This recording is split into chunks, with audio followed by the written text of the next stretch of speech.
it's Caitlin and welcome to me sewing a new pair of pointe shoes. I have been dancing on dead shoes for way too long now, so it is time for me to prepare a new pair. I want to start out by saying that if you are a young dancer or new to pointe, please use your ballet instructor's discretion when thinking about anything when it comes to your pointe shoes. A lot of things that you see on the internet are things that professional or more advanced dancers do to prepare their pointe shoes after many years of trial and error. You don't want to start off like your first couple pairs of pointe shoes by doing anything too extreme until you know what you really want. I basically just sew them and wear them, so if you follow anything I do in this video, you should be good, but again, always use what your teacher says above anything that I say. And if you're someone that doesn't really have any knowledge of pointe shoes and you're confused why my shoe is naked, pointe shoes do not come with ribbons and elastics. They say it's so that you can like customize it. Personally, I would prefer if the ribbons and elastics were already sewed on. I don't think it's that deep, but whatever. I also, in case you can't tell, hate sewing my pointe shoes. It takes me so long. When I first sewed my first pair of pointe shoes, it literally took me like 4 hours. I've been sewing, I've been on pointe for almost 10 years. That's like crazy. I feel so old. You'd think that I would be super fast at sewing them now. No, it still takes me 2 hours. I'm gonna start off by labeling my pointe shoes right and left. I like to do this just by visually assessing which one looks like it's gonna be the right shoe or the left shoe. It honestly doesn't matter that much. Generally, I think Gainer Minden shoes and stuff are different, but most pointe shoes come symmetrical, so it doesn't matter which one you wear on the right or left to start. As long as you wear the same shoe on the same foot when you're breaking them in and actually wearing them. Okay, I'm going to make this the right shoe, so I'm just gonna draw a little R, and then this is the left. Also, normally I would sew them both at the same time, but just for today, I'm gonna sew my entire right shoe and then sew my entire left shoe because I want to do I want to make TikToks when I'm sewing my left shoe and make this YouTube video sewing my right shoe, but it's the same thing on both sides, So now that I have my thread needled, I use literally the Bunheads needle and thread kit. If you're a young dancer, I definitely recommend getting this because it makes everything super easy. It even has instructions inside of it. I know dancers that go through pointe shoes a lot more frequently, it's more cost effective to just use either embroidery thread, or I know a lot of people use dental floss. I also have this Bunheads elastic. It's this giant spool. I think I've literally had it since I started pointe.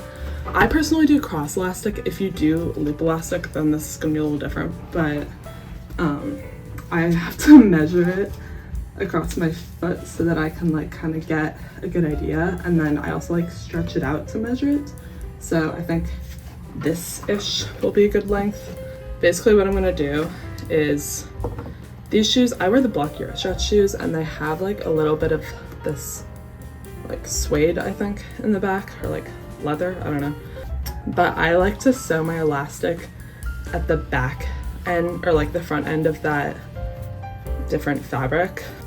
Basically place it about where I want it and make sure that the angle is about right, so it'll make that cross. So you want to angle it forward slightly. Since you have the knot at the end of your thread, you want to make sure that you start the sewing on the inside. And it doesn't matter where. Some people will tell you they have to sew it in a box or in a cross or something. It doesn't matter. As long as you start and end on the inside so that the knots aren't on the outside, it's not gonna matter. Again, I'm not a professional sewist. I'm not a seamstress. I literally just go in and out with the needle. You don't have to really know how to sew pointe shoes. You don't have to know any stitches or anything. I basically just sew back and forth, adding stitches to places where there aren't really other stitches. As long as the stitches are able to hold some resistance to some tension, you're fine. Whatever's the fastest and easiest method. Okay, so I've now done, let's count, about 1, 2, 3, 4, 5, 6, 7, 8 stitches. I don't know, I feel it looks like it's enough. On my final stitch, I like to go through some of the fabric just on one side and also get some of the elastic. And then don't pull the needle through all the way, just so that you have like a little bit of a loop so that you can stick your needle through the loop and then pull it all the way tight. So it's kind of like a slip knot. And then you can do your final real knot.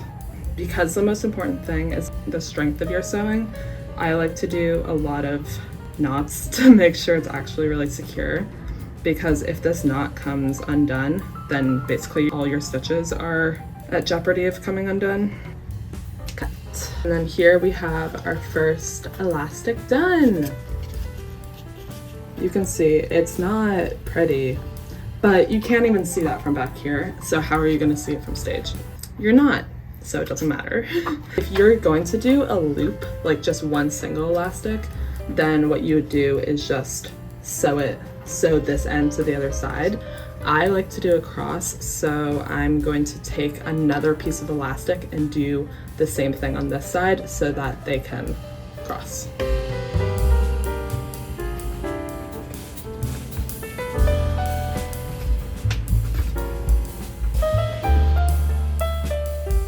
Now that I'm done sewing both ends of my elastic, it is time to sew on the ribbons.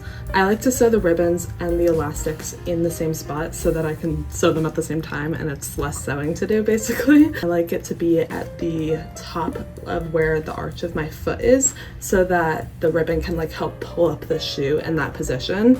For me, I know that lands about at where the seam is, so I like to sew the ribbon and elastic right there, which is a little unfortunate because that's literally the hardest place of the shoe to sew because it's like the thickest right there, but it's fine. I also have this spool of elastic, also from Bunheads. This isn't sponsored. I didn't realize all my things were from Bunheads. It's best like if your ribbon matches the color of your shoe, ideally, which these aren't perfect, but like it's fine. I'm just gonna pretend to tie the ribbon on my foot even though it's not attached to anything. You obviously want to leave a little bit of extra on the beginning and end so that you have room to sew it below the shoe, and then also so that you have room to tie the ribbon. You can see how like the ends are already fraying.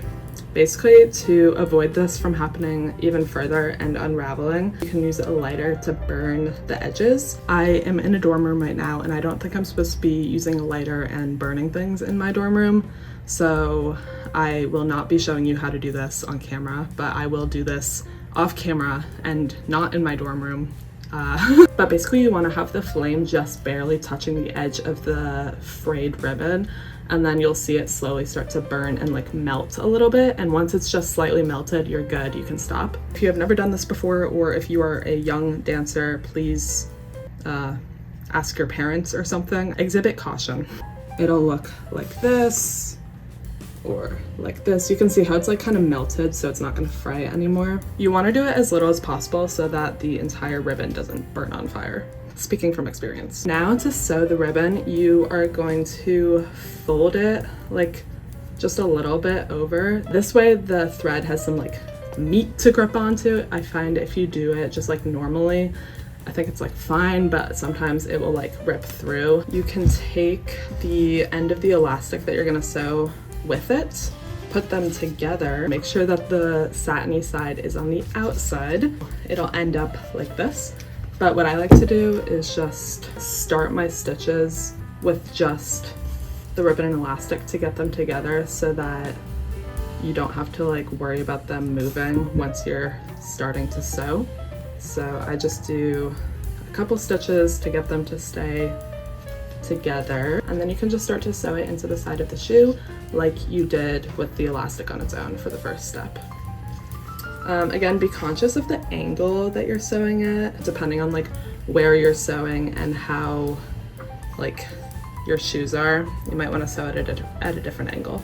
I think it's best to do as small of stitches as possible, but I honestly like don't really know. You can also, if you want, kind of like go through the top casing of the drawstring a little bit. But if you do that, just make sure that you're not actually sewing the actual drawstring that's inside of here, because if you want to like tighten or loosen the drawstrings, then you're not going to be able to if you sew it in place. And then same thing, once you're satisfied, just tie off the knot in a secure way. And then it looks something like this. Again, not pretty, but it'll hold.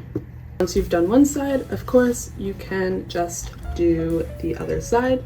If you're doing a loop elastic, then you'll do the same thing, but like just with the ribbon. And ta-da!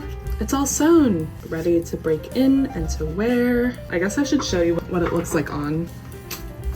You can see the cross elastic, and you can see I have, ooh, I'm a little short, but I have enough to tie a knot. And there we go! Anyways, I hope you enjoyed watching this. I hope if you were following along that this was helpful, and if not, then I hope it was at least entertaining. But yeah, thanks so much for watching. Subscribe, like, comment how long it takes you to sew your pointe shoes if you're a dancer. And that's all. Bye!